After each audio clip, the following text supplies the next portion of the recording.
Um, do think about what questions you want to ask and do enjoy the presentation. So I'm going to go ahead and get started with his bio and then pass it on to Ted.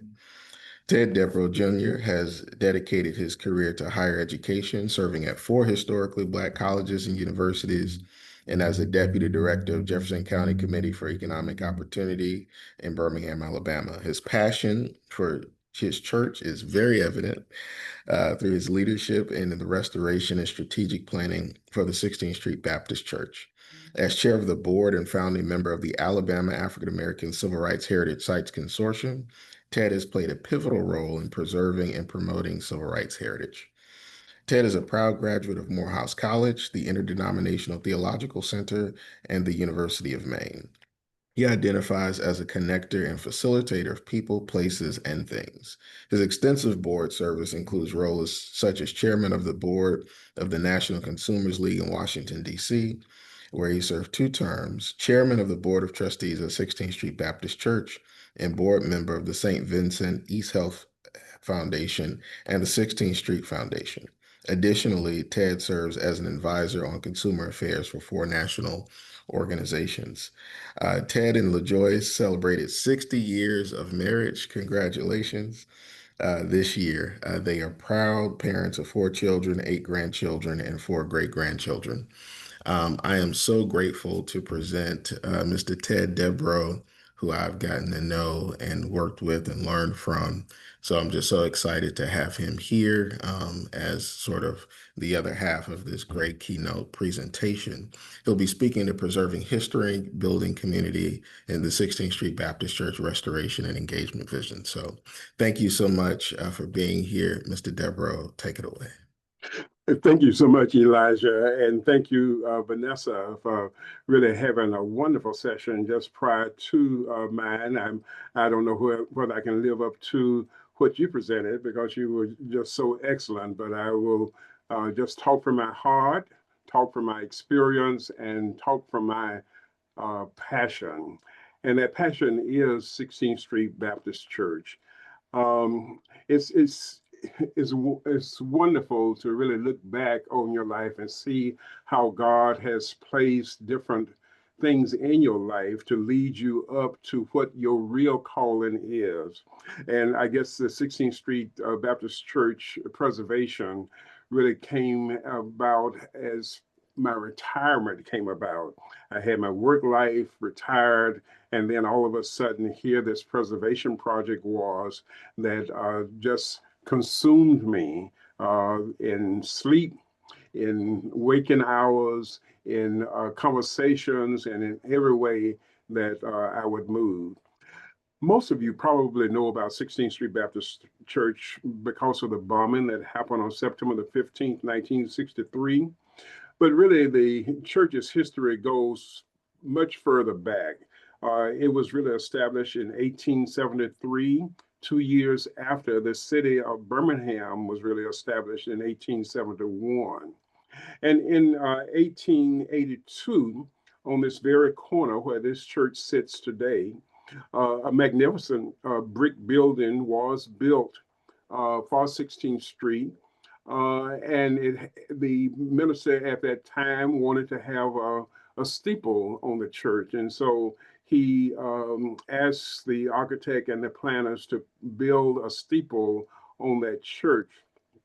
After years went by, and I think really whites realized that this was the first brick church that was built in the downtown area of Birmingham. Questions started being raised, how dare they? How can you expect coloreds to build the first brick church in the downtown area of Birmingham? And so really in the early 1900s, about 1910, the city condemned that building and made the members tear that church down.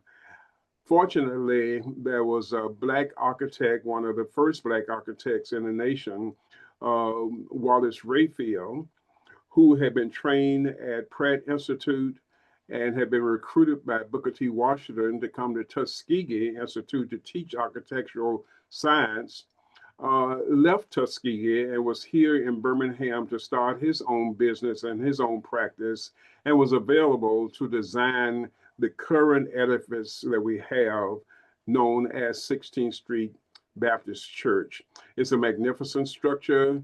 It's one that really was designed in such a way that it could withstand bombs. I guess when you really look at the hole where the bomb was really placed and really destroyed part of the wall, when you look at how thick that wall was, it really sustained the pressure of that bomb and really maintained that building. They said that if that bomb, dynamite, had been on any other building, it would have destroyed the building. But because of Wallace Rayfield's magnificent structure and the way he had designed and built this structure, there was only a hole that was knocked in the walls of this building. So I'm going to talk to you about our preserving history and building community and our experiences as we are moving forward in today's world.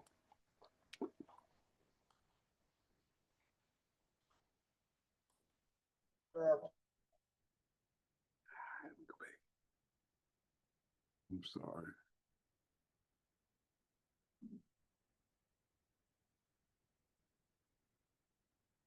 There are places and moments in America where this nation's destiny has been decided. Looking back at our past has a way of changing us. The opportunity to embrace that past and learn from it and empower us to create and envision a brighter future. The 16th Street Baptist Church is a beacon of change, progress, hope, and faith.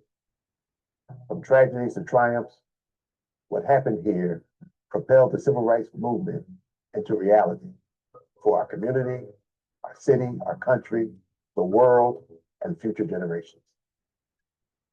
Founded in 1873, the church was designed by Wallace Rayfield, second formally trained and practicing African-American architect.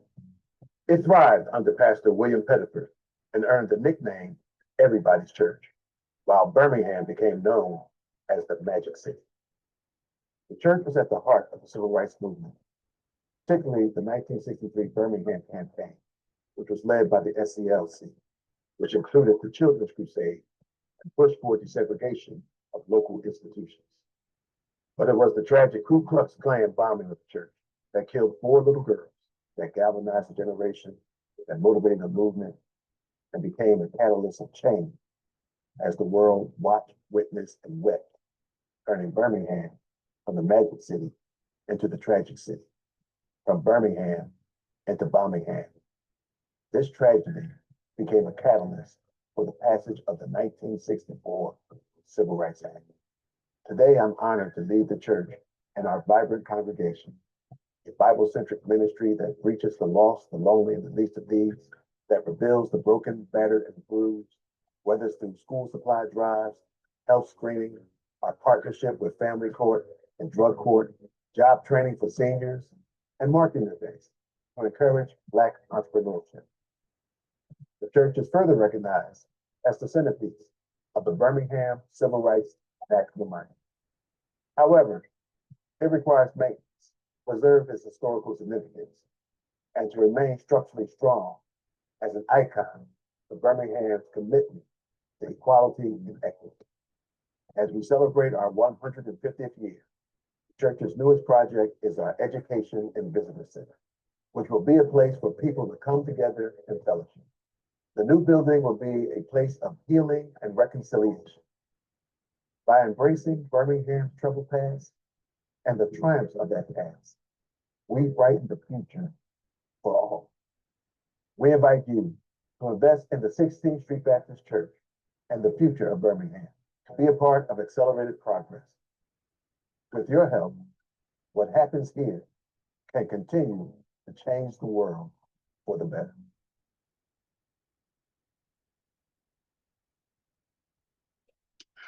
We started our vision in achieving our vision really by having a strategic plan. And that plan was really based on three pillars. The first one being to ensure the preservation, the conservation, and the restoration of the historic structures. And that was the church and the parsonage, both designed by Wallace Rayfield. The second was to design welcoming spaces to share the church's historic journey and inspirational narratives. And the third was to create environments that encourage visitor collaboration and drive community progress. Strategic Initiative 1, to ensure the preservation and conservation and restoration of historic structures. We really started this back in 1992. That was when the Civil Rights Institute was being built across the street from the church. With the church in mind, they used the same color bricks.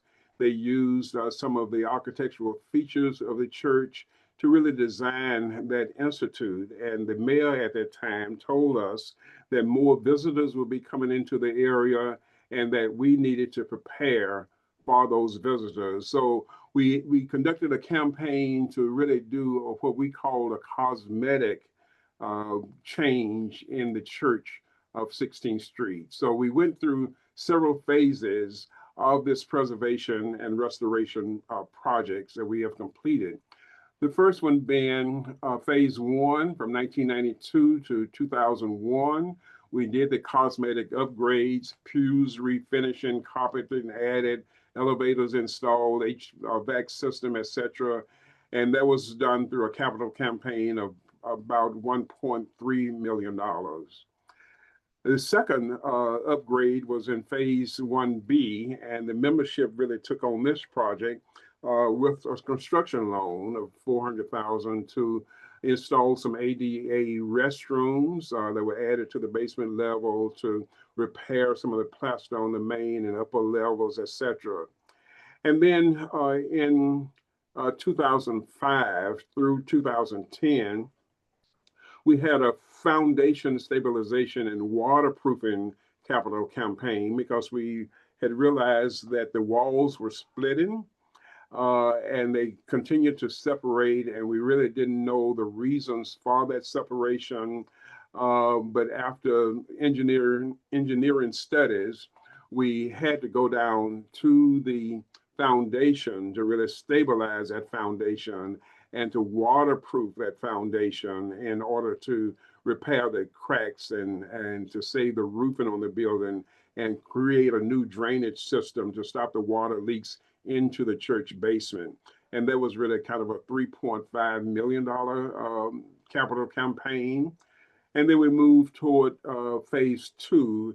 We know that in 2016, the National Park Service started their African American Civil Rights Grants. That first one being awarded in 2017.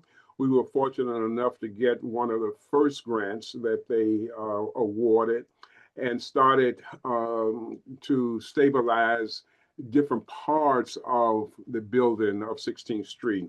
In particular, we stabilized the lay light that's in the center of the building, the stained glass windows, and provided repainted exterior woods, and we'll talk some about that. But that was done through the National Park Service initial grant of really $500,000 and a $50,000 grant from the city of Birmingham.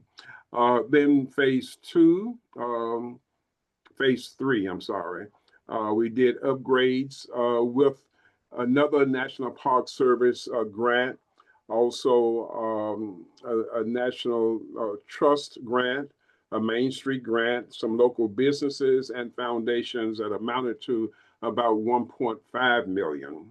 And then the last project in restoration was really our church parsonage preservation, where we restored, repaired, and repurposed that parsonage for an office building as well as a museum dedicated to Wallace Rayfield, and then two of the other giants in the community during that time, which was Reverend Pettiford, as well as W. Wyndham, who was the contractor that constructed the building, and the parsonage and much of the community that surrounded 16th Street. The main sanctuary restoration and upgrades. You can see what it looked like back before 1992. There were various shades of paint of blue and green and yellow and other colors, and really, I want to say kind of an architectural mess. But then from that campaign, we restored the interior that you see over to your left.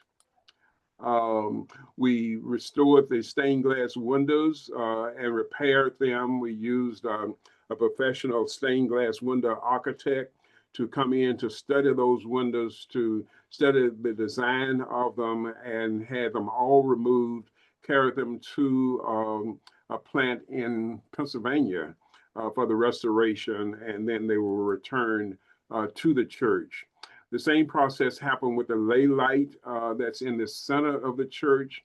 That lay light was being held by wood that had rotted over the years, and there was an unexplained fire in the building around 1922 that had destroyed some of the wood that was in the building, and that lay light was about to fall. My wife would come into church every Sunday and say that she was always fearful that the glass was going to fall on her head while she was worshiping, especially if we shouted and stomped too much. But as a part of the lay light preservation, we now have steel beams holding up that window, and we have protective glass so it would never fall on my wife as she's worshiping on Sunday mornings.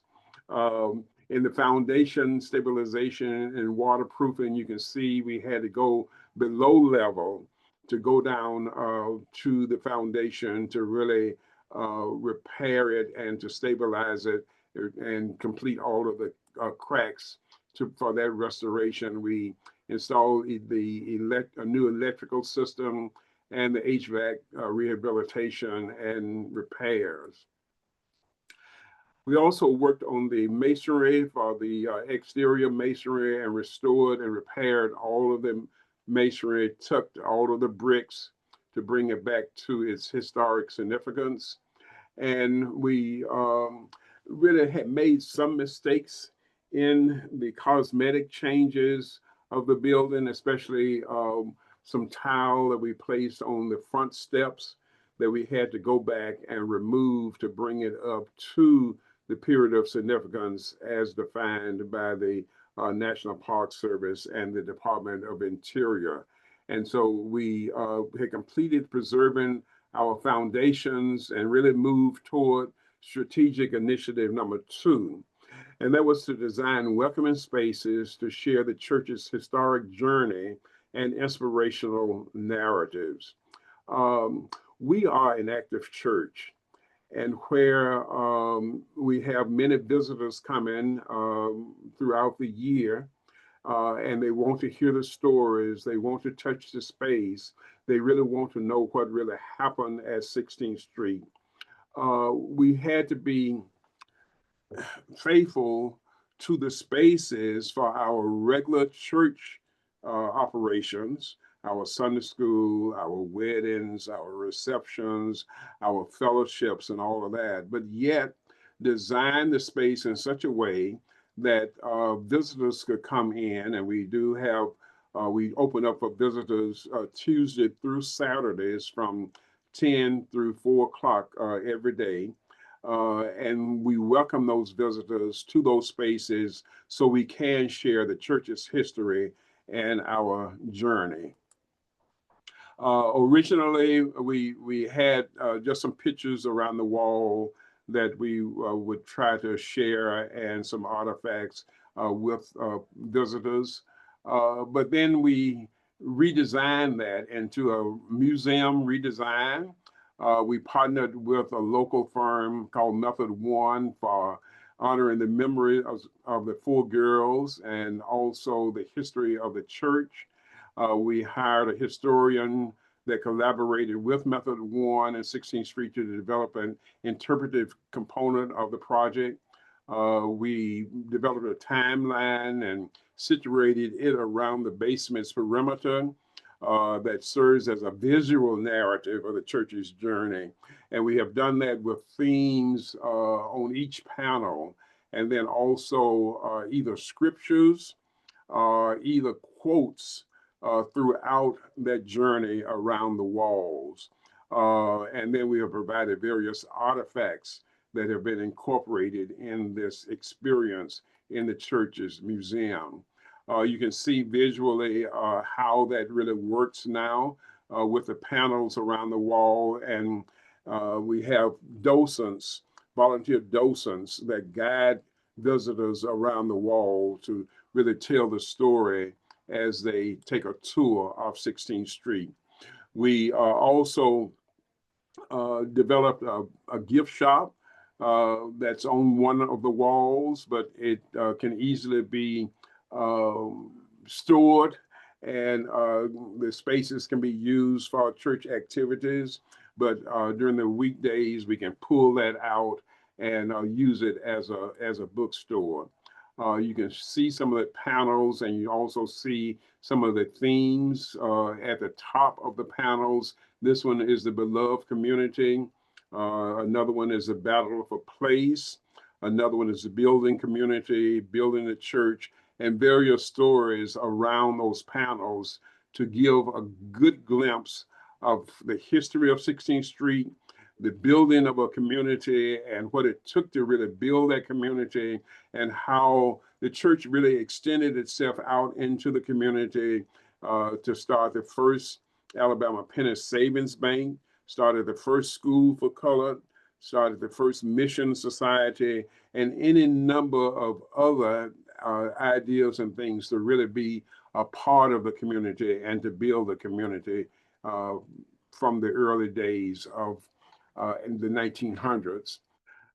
We also established a visitor center experience room, and this is kind of the centerpiece of the visitors experience, where people can come into a room and sit down and really go back in time to September the 15th, 1963, and particularly around 10/22, the day, the time that the bombing went off at 16th Street. This is sort of a visual of that experience room. You go into the room, and we use some of the original pews in that room. We close you off and then give you that experience of September the 15th. You see one of the artifacts on that wall is the clock that was hanging up in the sanctuary when the bomb went off and really stopped at 10/22. You also will see the funeral program of 3 of the young girls that were buried 2 days after the bombing, and then some of the other artifacts during that time, some of the broken glass, some of the stained glass windows, some of the stones that were blown off during that time. The next project in restoration was the church parsonage, and we repurposed that for a museum. And the church parsonage, I'll have to share with you, was a building that was splitting, and some of the splits in that building were so great that you really could stick your hand through the wall and shake somebody's hand on the outside. And it was in such a shape that I really figured that nothing could be done except tear it down. And I did have an officer from the National Park Service to come down and say, "Oh no, Ted," he said, I'm from Washington, D.C., and this building can be saved. I've seen some in worse shape than this." And so we are so blessed that he made that recommendation, because we did move to restore the church parsonage, along with some of the grants from the National Park Service. And today the building is restored, and this is sort of what the entrance to the Wallace A. Rayfield looks like. But as I said, we also highlight not only Wallace A. Rayfield, but also Reverend Pettiford, and also Wyndham, who was a contractor during that time. This is the Wallace Rayfield room where we really kind of tell his story and show his desk during that time. The completed museum and the storytelling projects, the 16th Street Museum remodel, we really did that between 2019 and 2021. The new visitor experience 2021, and then the restoration of the parsonage building here just in the last couple of years. The strategic initiative number 3 is really creating an environment to encourage visitor collaboration and drive community progress. Each year we receive over, and I would really say 100,000 visitors rather than 200,000 visitors, spanning individuals, family reunions and groups, dignitaries, and just about everybody who comes to Birmingham wants to make their way to 16th Street for one reason or the other, to either touch it, to hear the stories, to understand what happened here. And we see this as a chance really to change people's lives and help them get new directions to go out and make a difference in the world. As you can see, some of the visitors here and some of the dignitaries that have come, and they steadily come over and over again. So the strategic goals for amplifying 16th Street's impact, because 16th Street is really kind of a jewel that has been given to us, and we are committed to taking care of that jewel and polishing that jewel to carry it forward where it can be available for years and years to come. So these specific goals are to add enhanced visitor amenities, expand museum exhibits, flexible event spaces, family-style restaurant, promote Black wealth and entrepreneurship, and to serve as a catalyst for growth for the entire civil rights district in Birmingham, Alabama.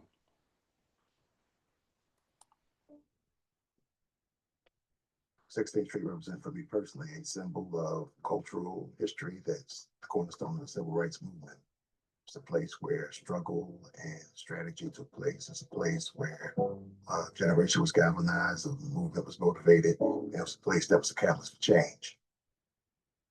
It is certainly centered from a spiritual perspective as a place of worship, but it also has its significance in the sense of its ability to show the world how tragedy can make an impact and make the world better without being bitter.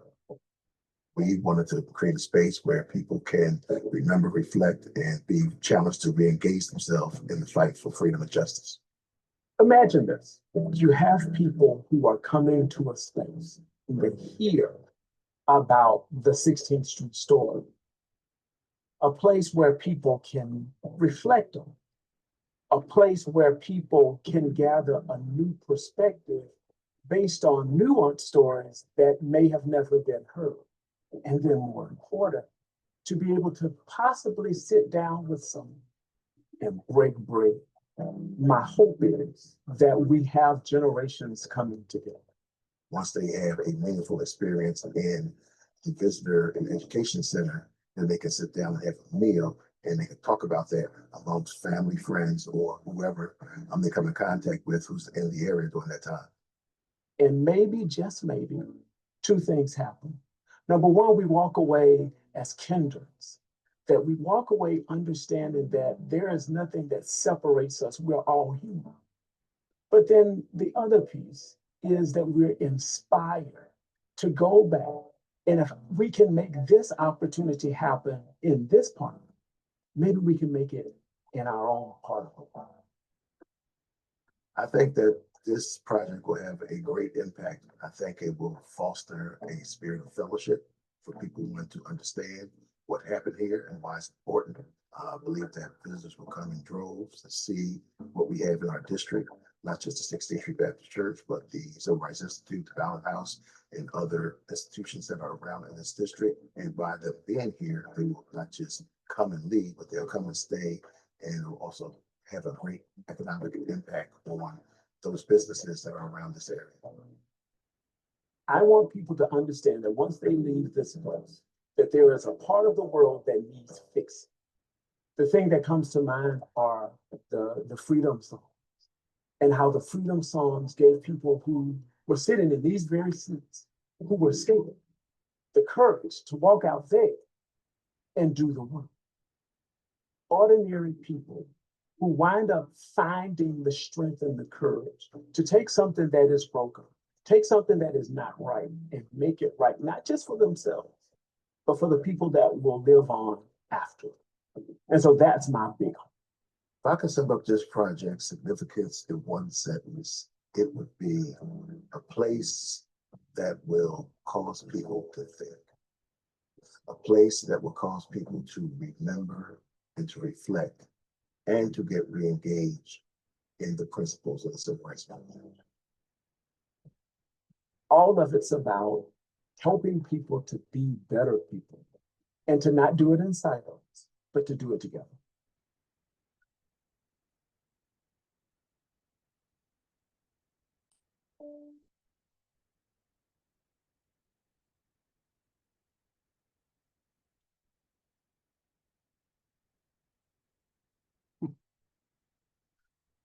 And so our part of that next vision is the 16th Street Church Visitor and Educational Center. We have broken ground for it. This is sort of a artist rendering of that center, and it is reminiscent of houses that used to be between the church and the next church that's over on the next corner. And so it looks like maybe three different houses with a shadowing in between those houses to give that impression of three different houses.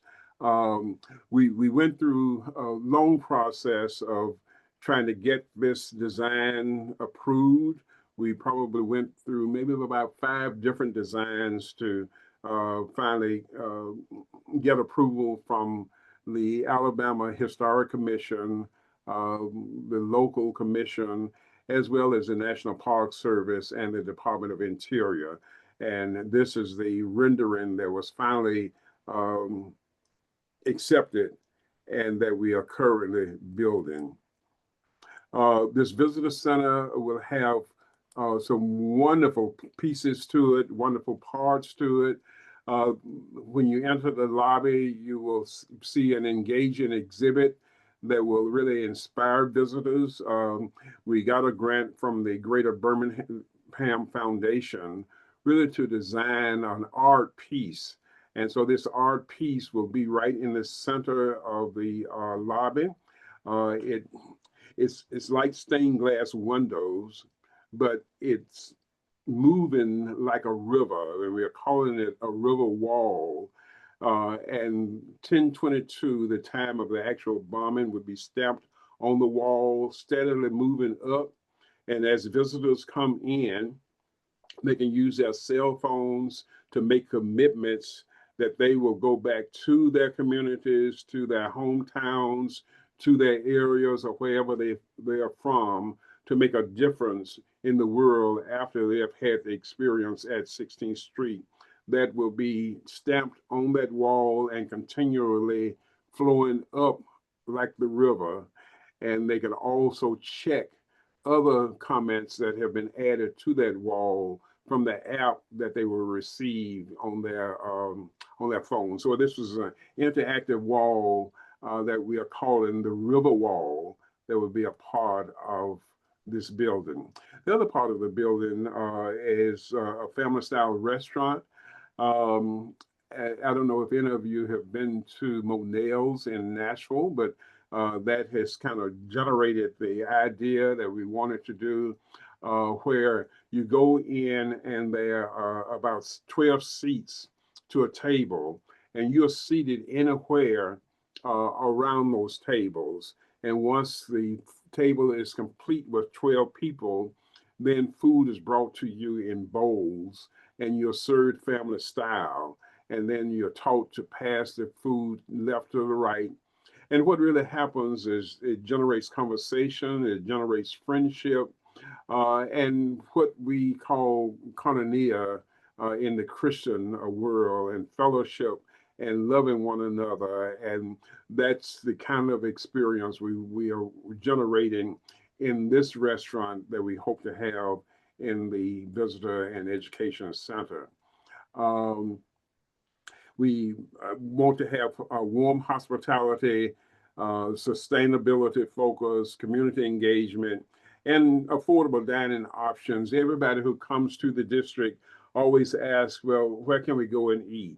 And unfortunately, there's not really a restaurant around where people can go and share, and this will give people an opportunity to do that and have an experience after they have left the church. We also will have commercial kitchens in the building to support not only the restaurant, but also entrepreneurs that are around in the area.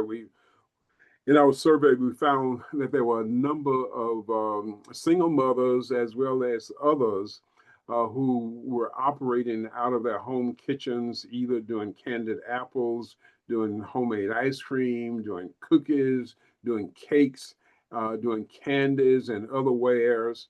Uh, but these commercial kitchens will give them an opportunity to really develop those wares in a sanitized and an approved space to go out to sell their wares. We also will have flexible spaces for meeting rooms, for lectures, for classrooms to really teach business practices, and places for wedding receptions, lectures, classes, meetings, and for larger groups.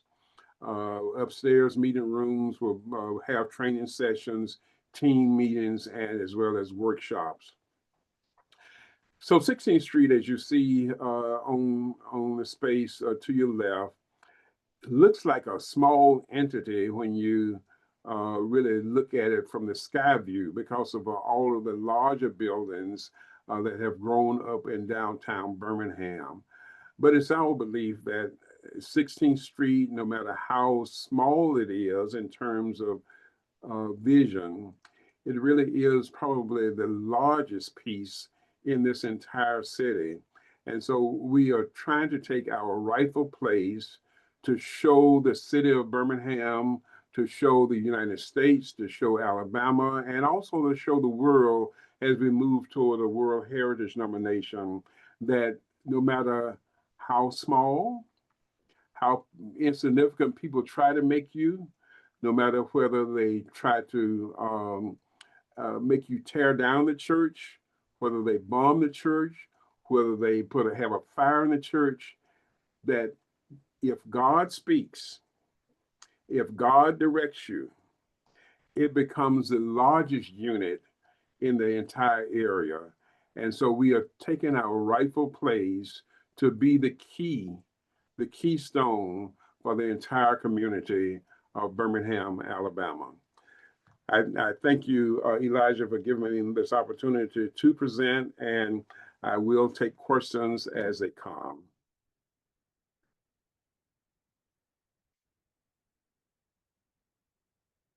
Mr. Devereaux, thank you so much for all of your work and leadership and sharing so much detail and time with us. There's just been such a phenomenal work over 30 years, and to see all of this happen, even in my time and being in Birmingham, has just been so exciting. So I'm just so grateful for that.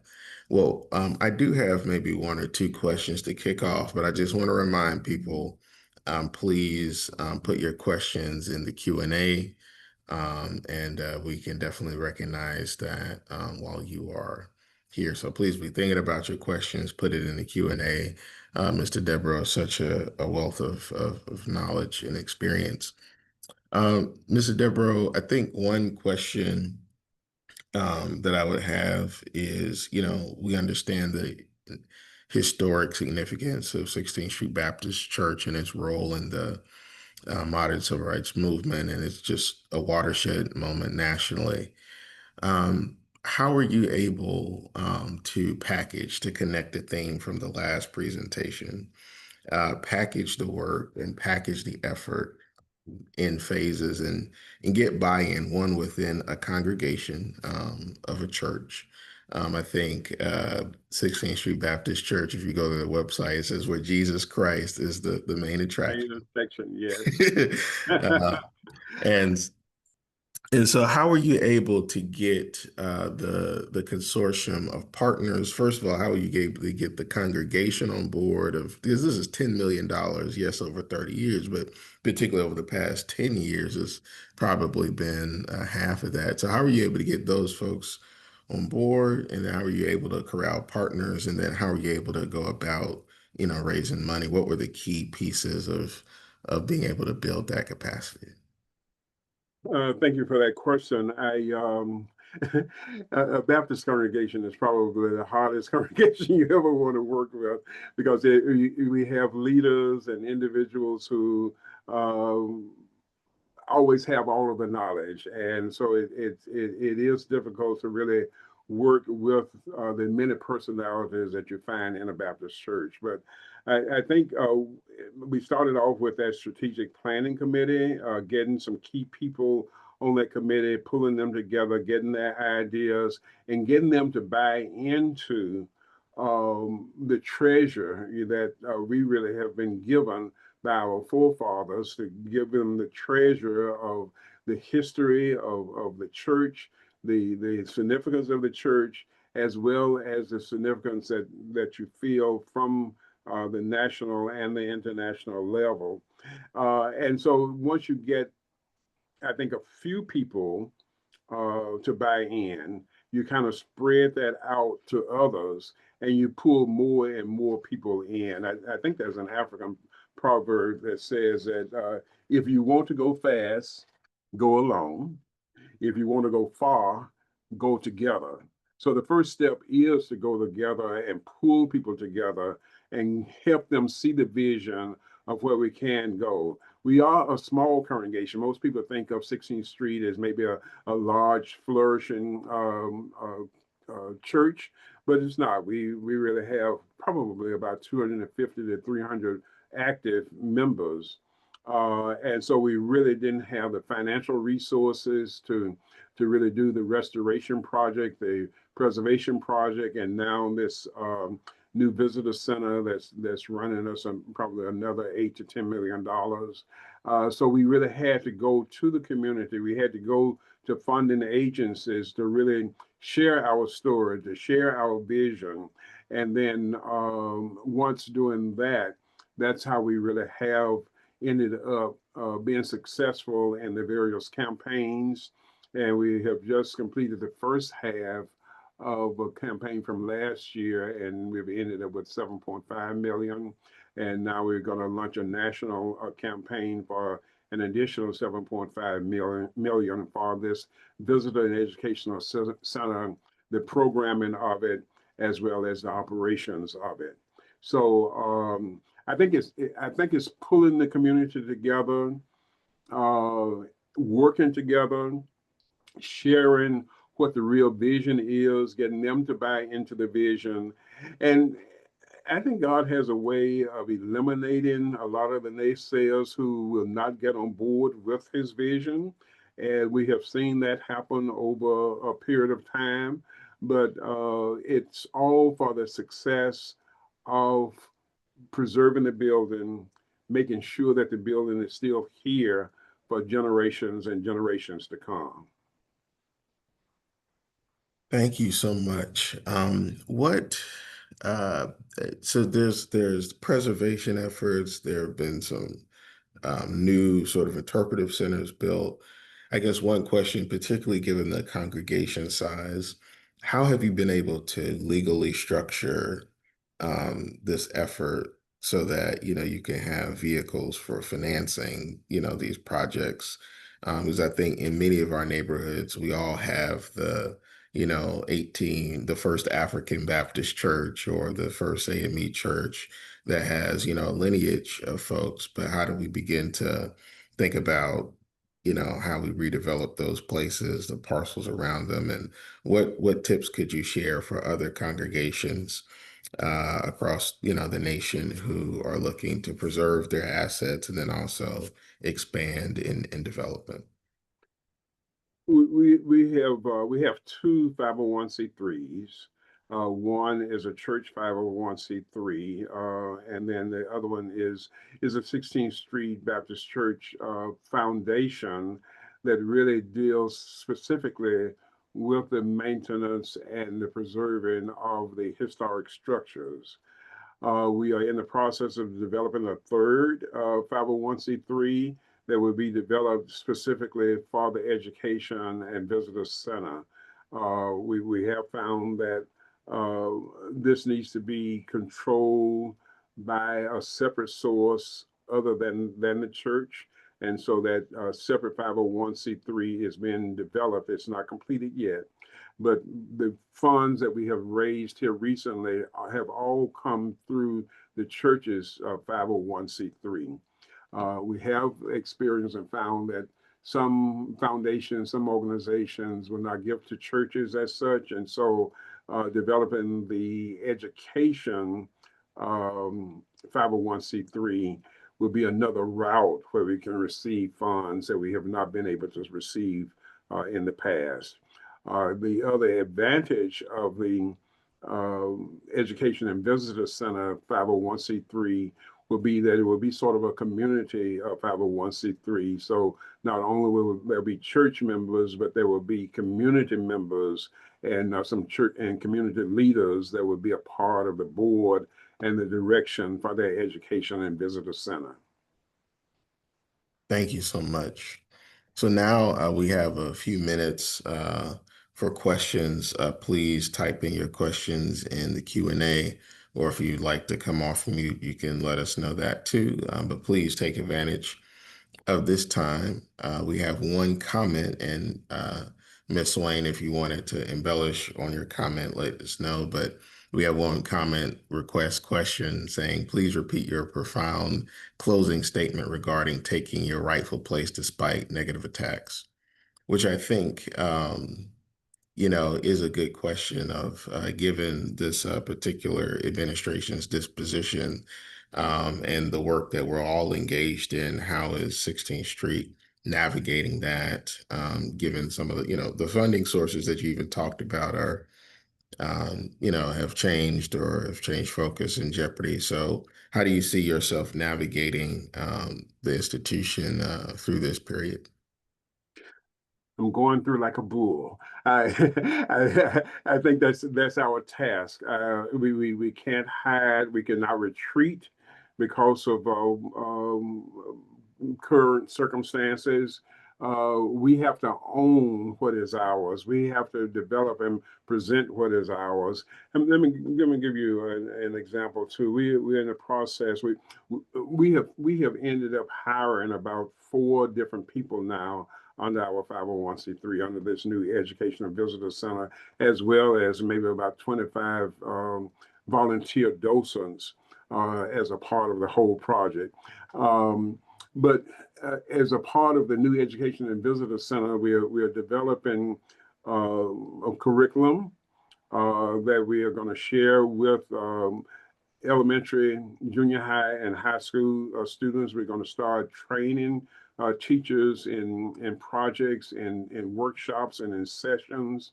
We have developed some video presentations, some other resources that we are going to package together to make the step forward, despite what's happening around our state, what's happening around our nation, to continue to move forward, doing those things that we can do to make this change, to make this change that we know that is really needed. I think it's just the commitment, it's the push, and we do it in spite of. That has always been our history. And so we got to live our history that we move forward and become the bull that we need to be to really destroy some of the negativity that may be surrounding us. So I say that it has to be commitment. It has to be seeing what our forefathers did, what they went through to develop what they left for us, learn from that, and do the same as we move forward in this society. Thank you so much. Any other questions from the audience that we have? Again, I encourage you to reach out. Mr. Devereaux, do you have any final closing remarks or things you want to share? Well, I just want to thank you for the opportunity. I thank those who have attended, and if there are any questions at any point, I certainly can be contacted, or we can be contacted at 16th Street through our website, which is www.16thstreetbaptistchurch.org. And we are as close as your computer, as close as your telephone, and we are here to serve. Mr. Devereaux, thank you so much. Thank you to all of you who have joined. Thank you again so much for all who have talked. This was just a great sort of keynote presentation. Thank you so much again, Mr. Devereaux. So thank you all so much for coming and joining. We will now do a brief break, and we will go to our final session of the day where we'll just talk sort of casually, but specifically about where we see and what we've heard about the next phase of the HANDS network. So please join us as we conclude in about 5 minutes. It's a different link. You can go and see it on your agenda. But thank you all so much. And thank you so much, Mr. Devereaux. You have a great one. Thank you.